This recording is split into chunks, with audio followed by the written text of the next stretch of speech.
তাওয়াক্কুল। আল্লাহ তাআলা বলেন, যদি তোমরা আল্লাহ তাআলার প্রতি ঈমান এনে থাকো তাহলে তারই উপর ভরসা করো। সূরা ইউনূস ৮৪ নম্বর আয়াত। অন্য আয়াতে বলেন, নিশ্চয় আল্লাহ তাআলা ভরসাকারীদেরকে ভালোবাসেন। সূরা আলে ইমরান ১৫৯ নম্বর আয়াত। তাওয়াক্কুল কি এবং তার হাকিকত কি?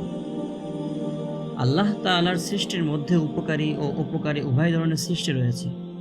আবার উপকার অর্জনের কিছু মাধ্যম রয়েছে এবং ক্ষতি রোধেরও কিছু উপকরণ রয়েছে। তাহলে আল্লাহর উপর ভরসার অর্থ কি? এ ব্যাপারে কিছু তাসাউফ শাস্ত্রবিদদের খেয়াল হলো, মাধ্যম অবলম্বনের কোনো দরকার নেই। সবকিছুর প্রকৃত দাতা যেহেতু আল্লাহ তাআলা, তাই সর্ব অবস্থায় তার উপরই তাওয়াক্কুল করতে হবে। তিনি বিনা পরিশ্রমে রিজিকের ব্যবস্থা করে দেবেন, অসুস্থ ব্যক্তিকে চিকিৎসাহীন রেখে দেবে এবং আল্লাহর উপর ভরসা করে শিফা চাইতে থাকিবে। বনভূমিতে পাথে চড়া সফর করিবে এবং আল্লাহর উপর ভরসা করে পথের আশায় থাকিবে। আইলেম অর্জন করবে না, বরং বিশ্বাস রাখবে তলব ছাড়াই আইলেম হাসিল হয়ে যাবে। এ জাতীয় চিন্তা ভাবনা শরীয়তের সাথে সাংঘর্ষিক। কারণ আল্লাহ তাআলা বলেন, তোমরা জমিনে ছড়িয়ে পড়ো এবং আল্লাহর রিজিক অন্বেষণ করো। সূরা জুমআ ১০ নম্বর আয়াত। অন্য আয়াতে আল্লাহ তাআলা বলেন, তোমরা পাথেয় প্রস্তুত করো। সূরা বাকারা ১৯৭ নম্বর আয়াত। নবীজি সাল্লাল্লাহু আলাইহি ওয়াসাল্লাম বলেছেন, ইলম অর্জন করা ফরজ।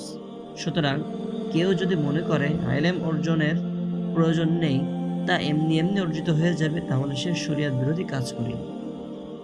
আবার কিছু বস্তুবাদীদের বিশ্বাস হলো, উপকরণই সবকিছুর মূল। ঔষধ সেবন করলে সুস্থ হবেই, পথ চলতে থাকলে মঞ্জিলে পৌঁছাবেই। এই ধারণা শুধু শরীয়ত বিরোধী নয়, বরং বাস্তবতারও বিরোধী। কারণ কখনোই এমন হয় যে সবাব উপকরণ পাওয়া গিয়েছে ঠিকই, কিন্তু মুসাব্বাব অর্থাৎ পরিণতি শুভ হয়নি। যেমন একই হসপিটালে দুজন রোগী, যাদের রোগের ধরন ও ডাক্তার ও ঔষধ অভিন্ন, কিন্তু দেখা গেল এদের একজন মৃত্যুবরণ করিল এবং অপরজন সুস্থ হয়ে গেল। একজন চাষি হাল চাষ করে বীজ বপন করছে, উন্নত মানের সার ও প্রয়োজন অনুপাতে পানি সিঞ্চিত করছে, কিন্তু দেখা গেল প্রচণ্ড খরা কিংবা প্রবল বৃষ্টিপাতের তাহার ফসল ধ্বংস হয়ে গিয়েছে। মোট কথা, শুধু ভরসা করলে হবে না, আবার শুধু উপকরণ অর্জন করলেও হবে না, বরং মাধ্যম অবলম্বন করতে হবে আর কাজের ফলাফল আল্লাহর কাছে চাইতে হবে।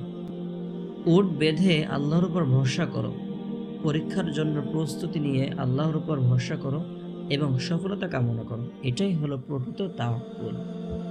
আল্লাহ তাআলা সকলকে আল্লাহ তাআলার উপর তাওয়াক্কুল করার তৌফিক দান করুন। আমিন।